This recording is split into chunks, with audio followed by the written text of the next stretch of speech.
à tous et à toutes. Et aujourd'hui, on va se retrouver pour une toute nouvelle vidéo YouTube. Pas mal l'intro. Bonjour à tous et bienvenue sur ma chaîne YouTube. Aujourd'hui, je vous emmène dans un voyage fascinant à travers le temps pour découvrir l'histoire complète de Mirapolis. Alors oui, c'est la saison d'Halloween. Et pour cela, je vous ai préparé un spécial Slide and Rides Magazine. Un concept qu'on avait longtemps mis de côté, mais on revient dessus. Slide and Rides Magazine.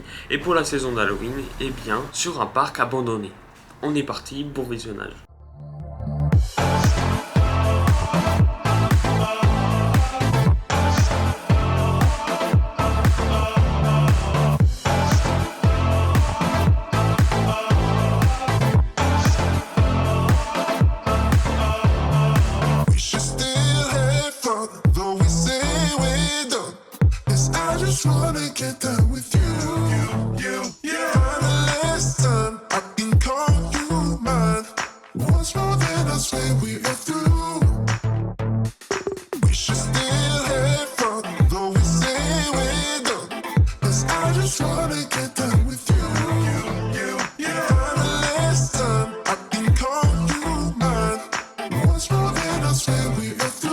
Alors Mirapolis, c'est un parc d'attractions français qui a marqué les esprits, mais qui n'a malheureusement pas survécu à l'épreuve du temps. Dans cette vidéo, nous allons alors explorer la jeunesse du parc, son concept, les raisons de son succès initial, mais également les erreurs qui ont conduit à sa fermeture prématurée. Installez-vous confortablement et plongeons ensemble dans cette aventure, l'aventure de Mirapolis. Chapitre 1, la jeunesse de Mirapolis. L'histoire de Mirapolis, elle commence au début des années 80, une époque où la France voit émerger de nombreux projets de parcs d'attractions. Inspirés par le succès des parcs à thème américains comme Disneyland, plusieurs entrepreneurs français ont voulu créer une expérience similaire, et ce en France. C'est ainsi que va naître l'idée de Mirapolis. Alors le projet, il est porté par un groupe de financiers et d'industriels, avec à leur tête Jean Chalopin, un producteur de télévision à succès, et connu notamment pour avoir créé des dessins animés célèbres comme Inspecteur Gadget. C'est moi que voilà, Inspecteur Gadget, ça va être la joie. Et les mini-pousses. Alors Chalopin, il souhaite créer un parc qui mettrait en avant la richesse du patrimoine culturel français en s'appuyant sur des légendes et personnages emblématiques. Alors le lieu choisi pour ce parc Mirapolis, c'est Courdimanche, près de Cergy-Pontoise, en Île-de-France. La construction, elle débute en 1985 sur un terrain de 47 hectares. Le projet, il est ambitieux. Bien franchement, c'est quand même grand. Volicator Grand Est, par exemple, ça fait également 47 hectares. Le parc Astérix, pour vous dire, 18-20 hectares. Là, on est à 2 fois plus. En fait, le parc, il comptait 35 hectares. Le parking, lui, il comptait 20 hectares. Donc en gros, le tout, 55 hectares. Bon, bref, le projet, vous l'aurez compris, il est ambitieux. Le parc, il est censé attirer des millions de visiteurs chaque année.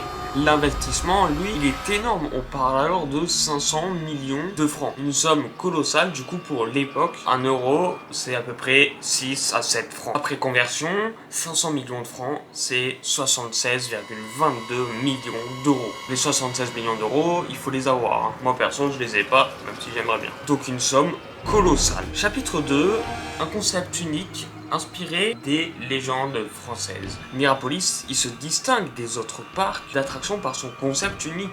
Il est entièrement centré sur les contes, les légendes et les figures historiques de la culture française. Le parc, il est divisé en plusieurs zones thématiques, chacun dédié à un univers particulier. L'entrée principale du parc, elle est dominée par une statue gigantesque de Gargantua, personnage emblématique des œuvres de Rabelais, qui devient d'ailleurs la mascotte du parc. Cette statue haute de 35 mètres est une prouesse technique et artistique, et devient rapidement le symbole de Mirapolis. À l'intérieur de Gargantua, les visiteurs peuvent alors accéder à différentes attractions et même profiter d'une vue panoramique sur le parc depuis la tête du géant. Chaque zone du parc est soigneusement pensée pour immerger les visiteurs dans un univers fantastique. On y trouve alors des attractions basées sur les fables de La Fontaine, les aventures de Jules Verne et même des reconstitutions historiques comme celle des châteaux forts médiévaux. Le parc il propose également des spectacles vivants avec des acteurs incarnant des personnages historiques ou légendaires. L'objectif il est alors très clair, offrir une alternative culturelle et éducative au parc plus classique en plongeant les visiteurs directement dans l'imaginaire français. Chapitre 3, l'ouverture en grande pompe 1987. Plus précisément le 20 mai 1987, Mirapolis ouvre enfin ses portes au public. L'inauguration, elle est grandiose. Avec de nombreux médias pour couvrir l'événement, les premiers visiteurs sont émerveillés par la grandeur du parc et l'originalité des attractions.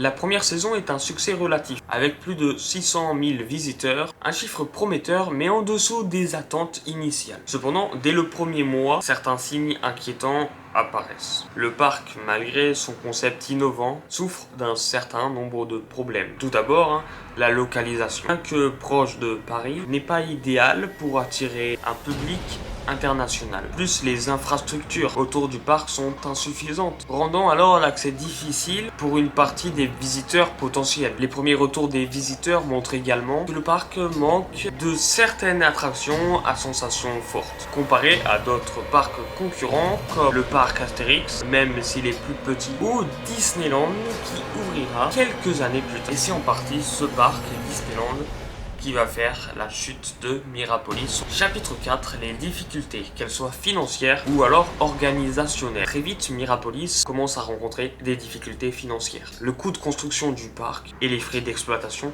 sont énormes et les recettes ne sont pas à la hauteur des espérances. Les investisseurs commencent à se retirer, ils voyaient déjà le truc venir et le parc il est confronté à un manque de liquidité. Et les problèmes de gestion, ils vont s'accumuler. La direction du parc change plusieurs fois en seulement quelques années, ce qui entraîne un manque de vision claire pour l'avenir. Les décisions prises sont souvent contradictoires et certaines erreurs de stratégie sont fatales. Par exemple, pour tenter d'attirer plus de monde, certaines zones du parc sont fermées pour réduire les coûts, ce qui diminue alors encore l'attrait pour les visiteurs. Les campagnes de publicité sont coûteuses mais inefficaces et l'absence de renouvellement des attractions finit par lasser les visiteurs. L'ouverture de Disneyland Paris en 1922, à quelques dizaines de kilomètres de là, porte un coup fatal à Mirapolis, qui ne parvient pas à rivaliser avec ce nouveau géant du divertissement. Chapitre 5, la fermeture et le déclin. En 1991, après seulement 4 saisons, Mirapolis ferme définitivement ses portes. C'est une fin tragique pour un parc qui avait suscité tant d'espoir. Les créanciers se saisissent des biens du parc pour récupérer leur investissement et le site est laissé à l'abandon. La statue de Gargantua, autrefois symbole de la grandeur de Mirapolis, est démolie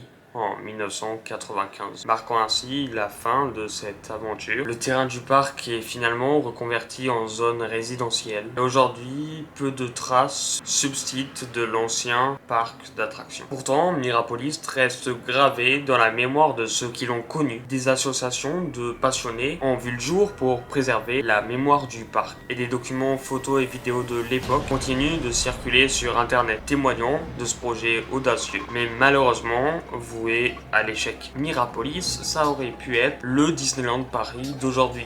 Malheureusement, des gens ont pris le dessus. En conclusion, l'histoire de Mirapolis est celle d'un rêve qui s'est brisé, qui a laissé derrière lui un héritage unique dans l'histoire des parcs d'attractions en France. C'est une idée ambitieuse, ancrée dans la culture française qui n'a malheureusement pas pu trouver son public. Aujourd'hui, Mirapolis reste un symbole de nostalgie pour une génération et un exemple des défis auxquels peuvent être confrontés des projets ambitieux. Merci d'avoir regardé cette vidéo, j'espère que ce voyage dans le passé vous a plu. N'oubliez pas de liker, de vous abonner à la chaîne YouTube et de partager vos souvenirs de Mirapolis dans les commentaires. Parce que moi personnellement je pourrais pas y être, je n'étais pas encore né. Par contre, peut-être que pour des personnes, vous l'avez vécu, vous l'avez vu, vous l'avez visité. A très bientôt en tout cas pour une nouvelle vidéo. Merci encore à tous et à toutes et allez,